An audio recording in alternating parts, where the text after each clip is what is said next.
o Instituto Federal de Educação do Norte de Minas, através do seu Centro de Educação à Distância, viabilizado pela Universidade Aberta do Brasil, oferece a você o curso de licenciatura em computação, na disciplina de prática 3, sobre as teorias da aprendizagem e a apropriação das TICs na educação. Se um médico do século passado viajasse no tempo e chegasse hoje para trabalhar em um hospital, certamente seria incapaz de operar os equipamentos ou mesmo avaliar exames dos pacientes, dados os avanços tecnológicos que ocorreram desde então. Da mesma forma, um contador na atualidade mantém seu material informatizado. Mas o que aconteceria se um professor do século passado chegasse hoje em uma sala de aula? A resposta, meus caros, é simples. Ele daria aula. Isso deveria nos causar alguma estranheza, mas não. Ainda nos dias de hoje, se aceita com normalidade que o ensino se dê somente com os recursos básicos de quadro e giz, embora tenhamos tecnologia suficiente para fazer melhor. Na sociedade contemporânea, profundas transformações ocorreram a partir da eclosão das tecnologias digitais. A atividade docente vem se modificando para atender a essas transformações que atingem também a escola, suas concepções e suas formas de construção do saber. Refletir sobre a formação de professores para a educação com mediação da tecnologia é fundamental para compreender as dificuldades encontradas hoje no chão real da escola e das salas de aula.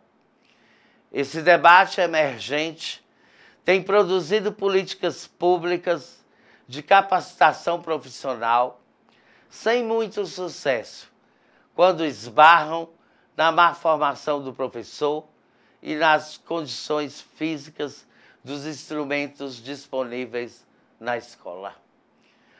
A concorrência que os iPhones conectados à internet fazem ao professor e seu quadro giz chega a ser desleal. Os jovens estão desmotivados com a escola e seus métodos tradicionais, mas sedentos pelas novas tecnologias. A evolução positiva do processo de ensino-aprendizagem requer o uso adequado e inovador das tecnologias no ambiente escolar. Mas há um grande alerta vindo dos grandes didatas brasileiros e internacionais, que somente o acesso aos recursos digitais em si não é o suficiente para promover a aprendizagem dos nossos meninos e meninas. O professor deve conhecer as abordagens, as concepções do ensino e suas relações com as tecnologias educacionais e traçar estratégias para utilizar os recursos disponíveis na escola.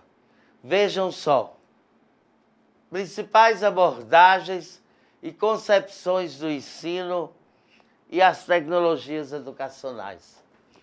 Concepção empirista. O conhecimento provém da experiência adquirida em função do meio físico mediado pelos sentidos. O ensino caracteriza-se pela ação determinante daquilo que é selecionado pelo professor.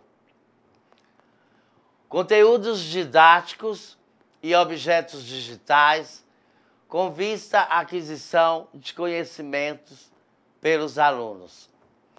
Essa concepção empirista ela está muito ligada aos processos tradicionais do ensino brasileiro. Quanto ao uso da tecnologia na escola, essa concepção empirista está baseada apenas em um transplante de conteúdos de instrução programada para o ambiente tecnológico, com a justificativa de permitir a adequação aos ritmos individuais. Tomada isoladamente, essa talvez seja a estratégia mais pobre de utilização de tecnologias do ensino. Por que essa possibilidade de utilização regulada? Porque se trata de uma concepção tradicional, onde que a escola preocupa-se apenas em transmitir os conteúdos, não permitindo questionamentos e interrogações. O mundo está mudando e isso está ocorrendo a uma velocidade sem precedentes na evolução histórica da humanidade. Nesse contexto, a concepção empirista não possui lugar de destaque devido à globalização do conhecimento, ao surgimento das novas tecnologias, ao avanço das telecomunicações e da informática, por contribuírem para que ocorram mudanças bruscas também na educação. Historicamente, o uso das tecnologias na educação apoiou-se nos avanços da comunicação, na psicologia da aprendizagem e nas tecnologias cada vez mais acessíveis e interativas. As teorias de aprendizagem passaram de ideias que promulgavam a mecanização e a repetição para ideias que partem da participação do sujeito e da influência do meio na construção do conhecimento. Este ponto é o que diferencia a abordagem empírica da racional. O uso das TICs na educação, como exemplo, os softwares educativos, passaram de puramente instrucionais para interativos, estimulando a experimentação, a interpretação, a visualização, a criatividade e a demonstração. Nesta concepção, o papel do professor é secundário, ou seja, não possui de fato uma importância para que o aluno aprenda. Os defensores dessa corrente teórica buscam no desenvolvimento físico e mental das crianças e adolescentes a razão de aprenderem sem a presença de um mediador. A concepção racionalista é criticada no meio acadêmico educacional por ir contra a realidade em que vivemos. Essa realidade exige que o professor passe de mero transmissor de conhecimentos para ser um mediador, um orientador, um estimulador na construção de conceitos, valores, atitudes e habilidades. O racionalismo exclui a participação coletiva da família, da escola e de outros grupos sociais como fatores importantes para que o aluno aprenda. A concepção construtivista do ensino, tendo como base o conhecimento construído nas teorias construtivistas do grande Piaget. Essa abordagem confronta a visão racionalista e empirista no tocante ao papel do professor no ensino.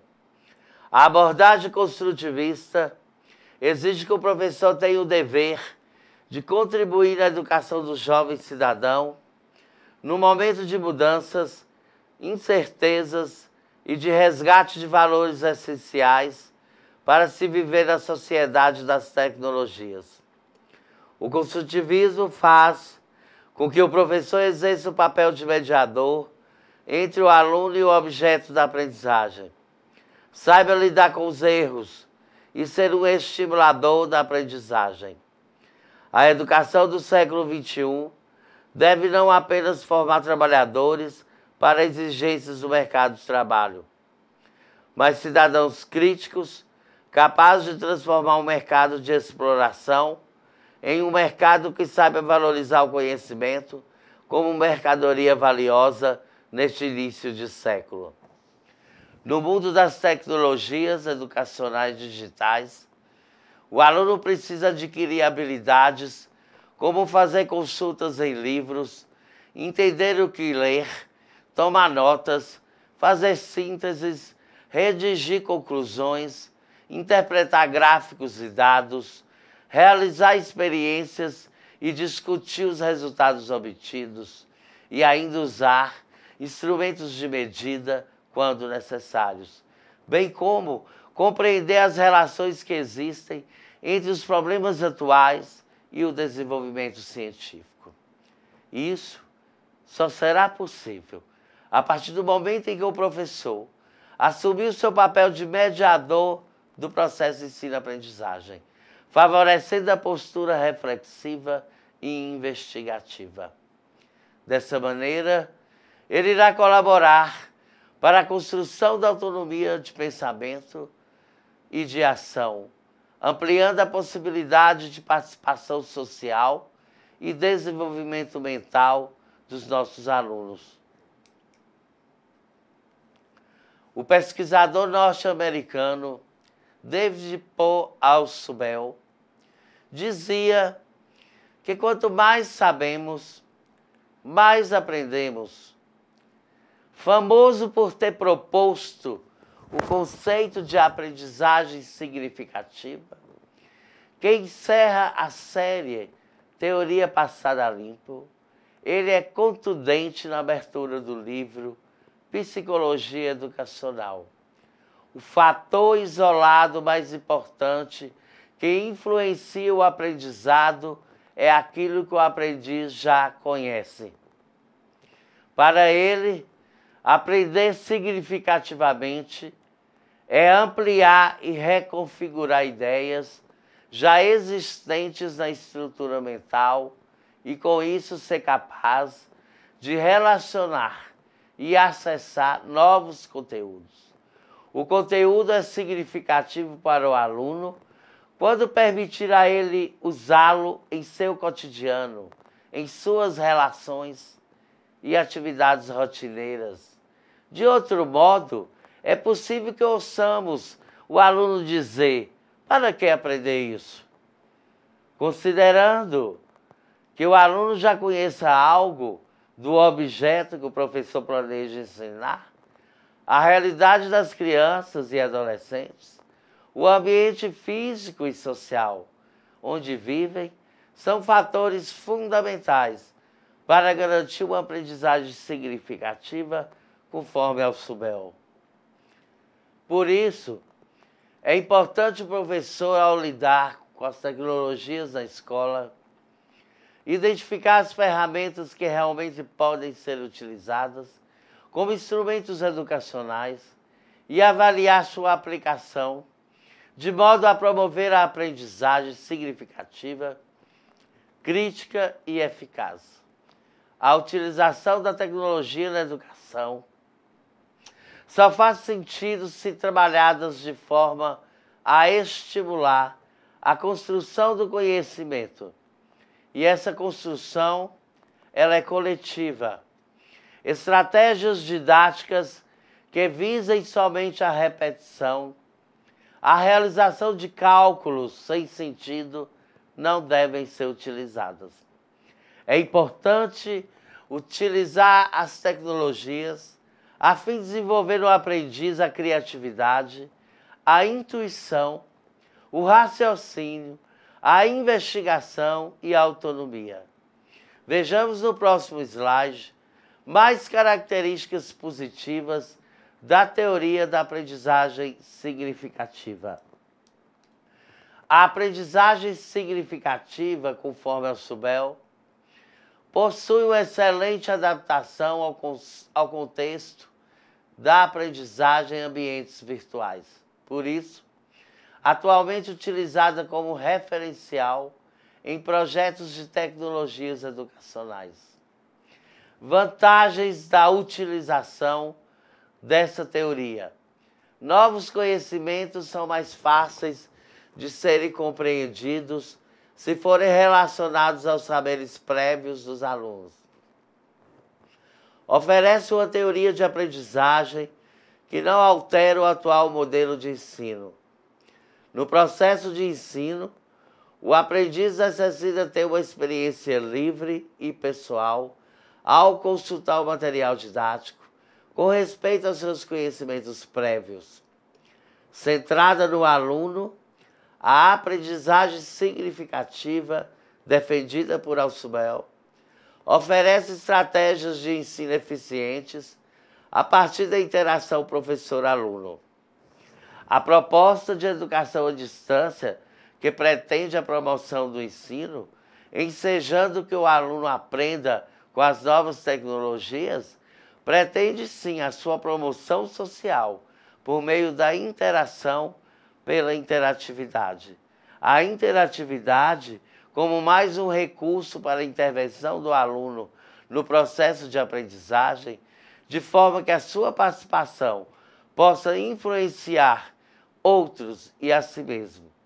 Todavia, caberá ao professor pesquisar e propor situações ou atividades que levem em consideração os recursos que a tecnologia oferece para ampliar o mundo do aluno, numa perspectiva de reconstrução e de aprendizagem colaborativa.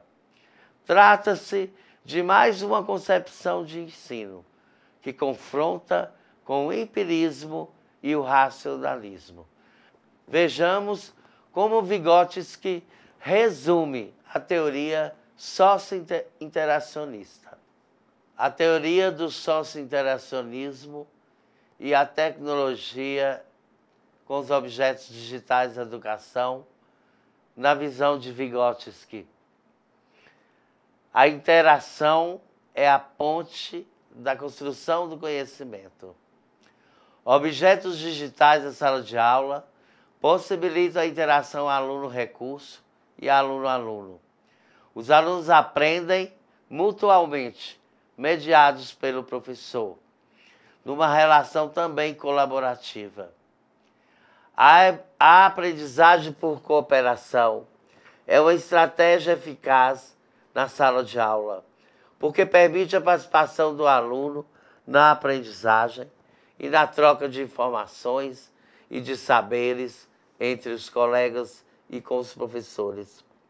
Adota objetos e ferramentas digitais colaborativas, cooperativas, na interação grupal.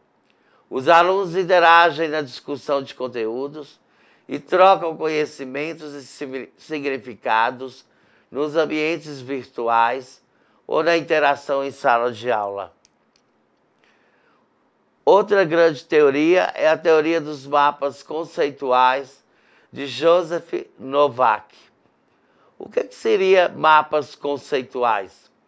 São esquemas de conjuntos de ideias e conceitos que apresentam a exposição do conhecimento conforme o que o aluno aprendeu. Estrutura gráfica organizadora de ideias, conceitos e informações esquematizados. A teoria foi desenvolvida nas décadas de 60 e 70 pelo norte-americano Joseph Novak. Quais os objetivos dessa teoria? As suas facilidades para o processo de ensino-aprendizagem. Mapas conceituais é similar a um fluxograma. São representações pedagógicas construtivistas com aprendizagem significativa. Detecta o que o aluno já sabe, útil na compreensão de leituras, na interpretação de obras literárias e de artigos. É uma ferramenta de aprendizagem, porque permite anotações, resolver problemas, planejar estudos. a escrita de trabalhos e de avaliações, e, sobretudo, organizar a produção do conhecimento. Um exemplo de mapa conceitual são esquemas que aprendemos a fazer e a ensinar nas escolas. Outro exemplo de mapa conceitual que permite a aprendizagem, facilita o trabalho do professor. As novas tecnologias ajudam no aprendizado a partir do momento em que o professor se apropria desse conhecimento. Avalia Diego Trujillo, professor de inglês e coordenador de tecnologia no Colégio Ítalo. E esse professor diz: mas vejo que a formação ainda é carente. Há um desejo do professor de aprender, mas ele não sabe para onde ou como ir. A pesquisa demonstra que a formação é mesmo um dos grandes desafios no que diz respeito ao uso da tecnologia. 54% dos professores não cursaram na graduação disciplina específica sobre como usar computador e a internet em atividades com os alunos. Além disso, 70% não realizaram formação continuada sobre o tema no ano anterior ao levantamento. Dos que realizaram formação contínua, 20% afirmaram que a capacitação contribuiu muito para a atualização da área. Veja no próximo slide mais apontamentos sobre a formação do professor para o uso dos recursos digitais. O valor das TICs na escola e a necessidade de melhorias no sistema público resulta em políticas de capacitação docente com poucos resultados e divergências entre o discurso e a prática. Nutrem discussões sobre a qualidade da formação de professores. É claro e é sabido que a escola deve ter um especialista em tecnologias, como todos os outros ambientes de trabalho. É uma ferramenta que precisa de um planejamento maior, de um período semanal, que exige reflexão e estudo. Por isso, tira o professor da zona de conforto. É um novo momento de aprendizagem e de formação. Prezados alunos, chegamos ao final da nossa aula 2 de prática de ensino 3. Momento de atividade prática de vocês, em grupos de 5 colegas, mediados pelo serviço de tutoria, resolvam a seguinte grande questão.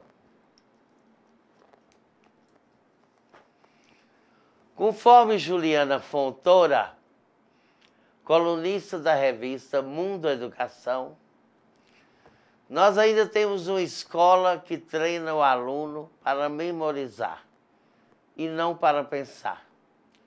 O papel do estudante não é de mero anotador e nem mesmo se resume a passar de ano.